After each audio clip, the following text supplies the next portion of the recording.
नमस्कार, बहुत स्वागत आप सभी का। मैं हूं सुशांत सिन्हा। देश नहीं, दुनिया भर में इस वक्त चर्चा है कि अहमदाबाद में एयर इंडिया का जो प्लेन क्रैश हुआ, बोइंग 787 ड्रीमलाइनर, आखिर वो क्रैश हुआ कैसे? क्या वो सिर्फ हादसा है या कोई साजिश का एंगल भी हो सकता है? और आज इस वीडियो में आपको वो जो तमाम कारण बताए जा रहे हैं उसके बारे में एक एक चीज बताऊंगा।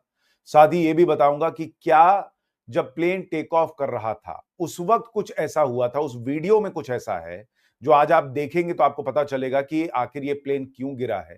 आज वो वीडियो भी आपको दिखाऊंगा। लेकिन आप देखिए कि किस तरीके से पूरे देश में इस वक्त और पूरी दुनिया में, मतलब इंटरनेशनल हेडलाइंस हैं, what cause the air India crash. पूरी दुनिया में, मैं आपको बता रहा हूं, पूरी दुनिया में चर्चा है कि भाई प्लेन कैसे गिर गया एयर इंडिया का, और वो कोई मामूली प्लेन नहीं था, बोइंग 787 था। और इसलिए दुनिया जानना चाहती कि इसमें हुआ क्या है। एयर इंडिया का विमान 30 सेकंड में कैसे क्रैश हो गया। न्यूयॉर्क टाइम्स से लेकर बीबीसी से लेकर हर जगह ऐसी हेडलाइंस छप रही हैं। और इसलिए मैं आपसे भी पूछना चाहता हूं, आपके हिसाब से आपको सिर्फ ये हादसा लग रहा है या आपको लगता है कहानी कुछ और है?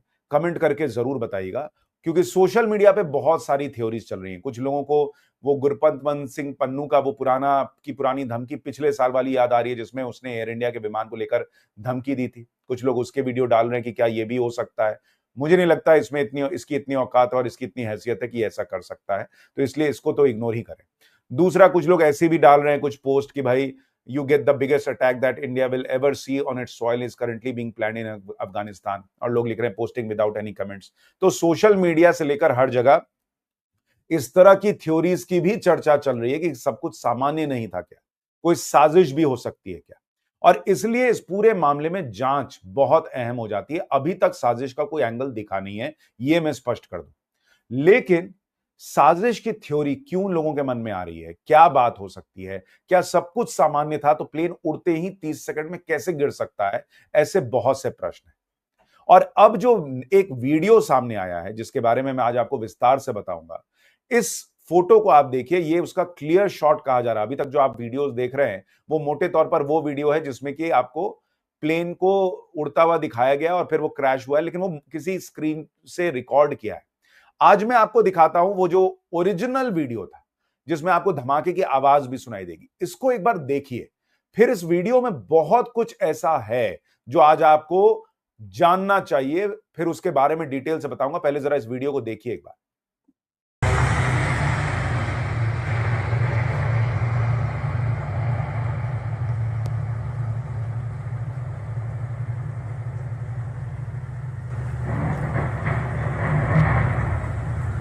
तो ये वो वीडियो है जो कि ओरिजिनल वीडियो है जो किसी ने रिकॉर्ड किया था, और इसमें धमाके की आवाज भी सुनाई दे रही है।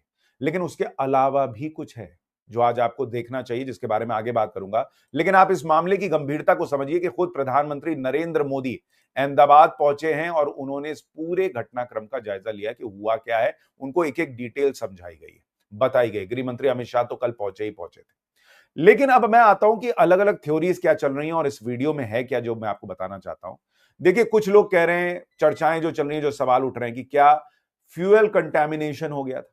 भाई, जो जेट का इंजन था उसमें कुछ गड़बड़ी थी, क्योंकि कई एक्सपर्ट्स का कहना है कि अगर तेल में गड़बड़ी हो जाए, उसमें कंटेमिनेशन हो जाए, मिलावट हो जाए, तो इंजन सीज कर जाते हैं। तो क्या इसकी वजह से जो, और या फिर कुछ लाइन में जाम हो गया था जिसके वजह से ईंधन नहीं पहुंचा, और जो है वो दोनों जो इंजन है वो एक साथ जो है वो कोलैप्स कर गए। लेकिन बहुत सारे लोगों का कहना है कि यह भी संभव नहीं है कि दो दो इंजन, ये ट्विन इंजन विमान था, तो दो दो इंजन एक साथ उड़ते ही फेल हो जाए, ये कैसे संभव है?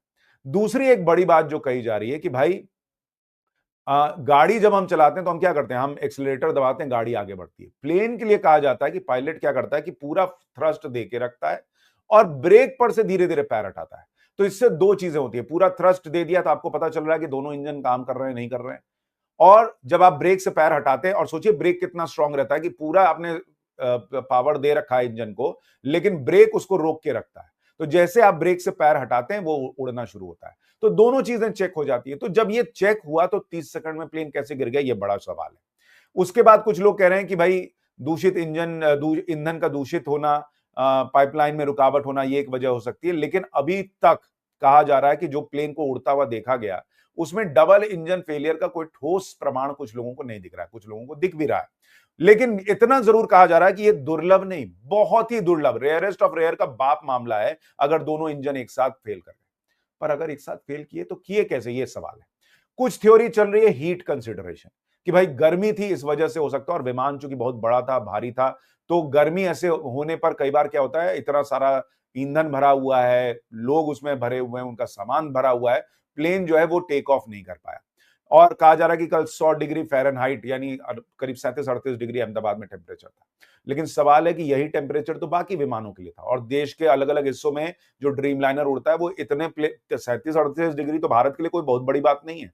दिल्ली में कल 47-48 डिग्री टेम्परेचर था, उसमें भी बोइंग के विमान उड़े होंगे। तो ये कैसे संभव है कि 37-38 डिग्री में विमान जो है वो टेक ऑफ नहीं कर पाए, ये प्रश्न उठ रहा है। कुछ थ्योरी पक्षी से टकराव को लेकर चल रही है, लेकिन भाई ये बात सही है कि अहमदाबाद, जहां पर गुजरात में अहमदाबाद है, वहां पर 5 सालों में 462 पक्षी टकराव की घटनाएं दर्ज हुई और मेजरली अहमदाबाद हवाई अड्डे के आसपास ही हुई है।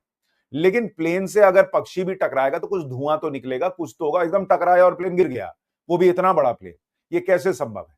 और एटीसी जब अप्रूवल देता है तो वो सब देख दाख के देता है भाई कि कोई प्लेन कोई पक्षी वक्षी तो नहीं आ रहा। तो ये भी बहुत हल्का मामला लगता है कि इस तरह से ऐसे कुछ हो सकता है। फिर क्या हो सकता है? कई लोग कह रहे हैं कि क्या रैम एयर टरबाइन एक्टिव हो गया था। अब ये रैम एयर टरबाइन जो होता है, ये क्या होता है, दरअसल 2 इंजन लगे होते हैं, और जब अगर दोनों फेल हो जाए तो रैम एयर टरबाइन जो है वो एक्टिवेट होता है, कहा जाता है, जो आपातकाल के लिए बैकअप टरबाइन की तरह होता है। वो कुछ इस तरह से दिखता है, आप इसको देखिए कि एक, जैसे आपने ड्रोन में देखा होगा कई बार, वो इंजन के आसपास आप देखेंगे कि इस तरह से पंखा लगा रहता है, उस तरह की तस्वीर होती है, और ये घूमना शुरू करता है। और ये पहले हो चुका है कि इसके जरिए विमान की सेफ लैंडिंग करा ली गई। तो क्या एयर इंडिया का जो विमान गिरा उसमें भी ये रैम एयर टरबाइन जो है वो एक्टिवेट कर दिया गया था? ये क्यों कहा जा रहा है, इसको समझने के लिए आपको कल जो विमान क्रैश हुआ है उसका एक वीडियो दिखाता हूं, जो मैंने अभी आपको दिखाया था। इसमें आप सुनिएगा, आपको घां करके एक आवाज सुनाई देगी। जरा इसको गौर से सुनिए, फिर मैं आपको इसकी कहानी बताता हूं।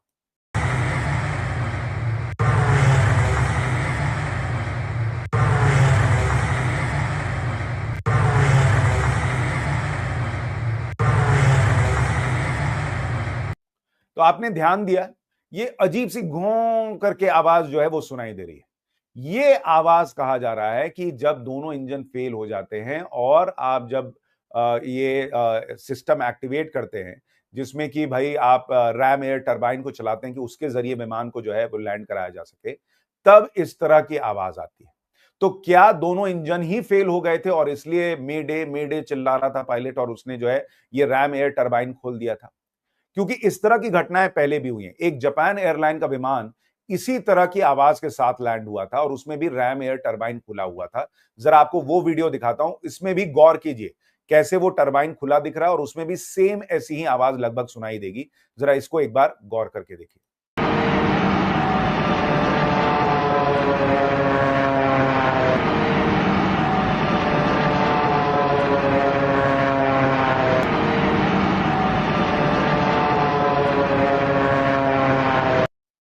और ये सिर्फ जापान एयरलाइन की बात नहीं है, मैं आपको एक और वीडियो दिखाता हूं। इसी तरह से एक और विमान लैंड हुआ था, उसमें भी सेम आवाज थी। जरा इसको भी गौर करके सुनिए।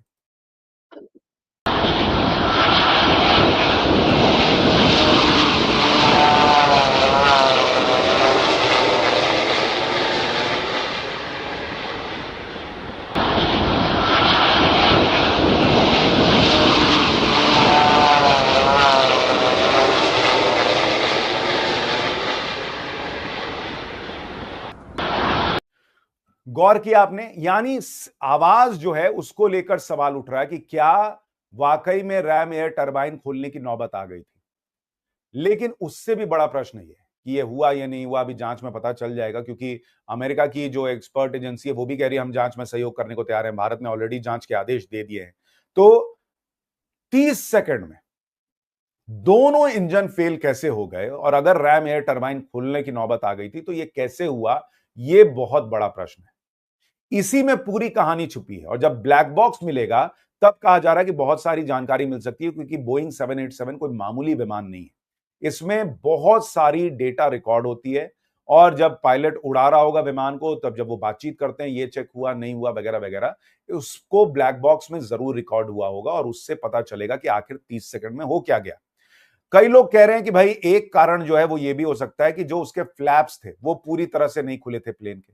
अब कई बार ऐसा होता है कि कहा जा रहा है कि हीट हो, गर्मी हो, बहुत ज्यादा सामान भरा हो, तेल पूरा भरा हो और अगर फ्लैप्स ठीक से नहीं खुले तो प्लेन पूरा ऊपर नहीं जा पाता है। इस थ्योरी को लेकर भी कहा जा रहा है कि भाई फ्लैप्स अगर बंद होंगे, ठीक एंगल में नहीं होंगे, तो ये कोई मामूली प्लेन नहीं है, ये बोइंग 787 है। इसमें ये वार्निंग सिस्टम लगा होता है जो तुरंत चेतावनी देगा कि आपके फ्लैप ठीक नहीं है भैया, आप इसको खोल लीजिए। ये और इतनी इतनी सारी उसमें सिक्योरिटी फीचर्स होते हैं। हालांकि कई सवाल बोइंग 787 को लेकर उठते हैं, लेकिन कभी बोइंग 787 क्रैश नहीं हुआ ड्रीमलाइनर। ये पहला क्रैश है और वो भी 30 सेकंड में। इसलिए बहुत सारे सवाल खड़े हो रहे हैं। कुछ लोग कह रहे हैं पायलट की गलती रही होगी। भाई पायलट आप देखिए, जो 2 पायलट थे उसमें एक का जो अनुभव था वो अगर आप देखेंगे फ्लाइंग आवर्स 8000 घंटे, दूसरे का 1100 घंटे, दोनों को मिला लीजिए तो 9000 फ्लाइंग आवर्स का अनुभव था उनके पास। और जो मेन पायलट थे वो तो दूसरों को पायलट की ट्रेनिंग देते थे।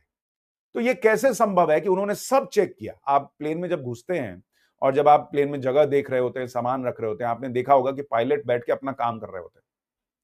तो पायलट एक-एक चीज चेक करते हैं। ये कैसे संभव है कि इतना अनुभवी पायलट कोई चीज मिस कर गया? दूसरा, सिर्फ पायलट नहीं होता। मैंने कई एक्सपर्ट से बात की, उनका कहना है कि पूरा एक सिस्टम होता है कई लोगों का कि भाई इससे मिस हो जाए तो वो देख ले, उससे मिस हो जाए तो वो। पायलट भी आप देखिए एक नहीं 2 होते हैं, ताकि एक ने चेक किया तो दूसरा कंफर्म करता कि हाँ ये ठीक है। एक से गलती हो सकती है, दोनों से तो नहीं हो सकती।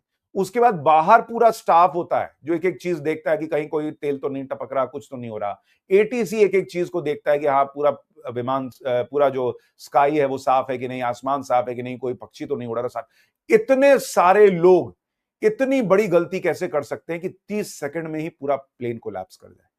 और इसलिए यह मामला सामान्य तो नहीं है, यह कहा जा सकता है। कई लोग कॉन्स्पिरेसी थ्योरी चला रहे हैं, लेकिन अभी उसको साबित करने के लिए कुछ भी नहीं है और इसलिए उस दिशा में बात करना ही अभी शायद सही नहीं होगा। लेकिन जब जांच होगी तो बहुत कुछ पता चलेगा। जो हुआ वो बेहद दुर्भाग्यपूर्ण है, दुखद है। कई लोग अब प्लेन में सफर करने से डर रहे हैं, लेकिन ये याद रखिए कि फ्लाइट्स जो होती है वो दुनिया की सबसे सेफ मोड है ट्रांसपोर्टेशन की। इससे कहीं ज्यादा हादसे सड़क पर होते हैं, रेल के होते हैं, दूसरे हादसे होते हैं। रोज दुनिया भर में हजारों प्लेन उड़ते हैं और वो सेफली लैंड करते हैं और कल भी किए हैं। इसलिए घबराने की जरूरत नहीं है। जो हुआ है वो दुखद है। क्यों हुआ है यह जानना जरूरी है और अगर कोई गलती हुई है तो उससे सबक लेना होगा। कुछ और है तो वो भी पता चल जाएगा, वो छुप नहीं पाएगा। आपकी राय क्या है? कमेंट करके जरूर बताइएगा। नमस्कार।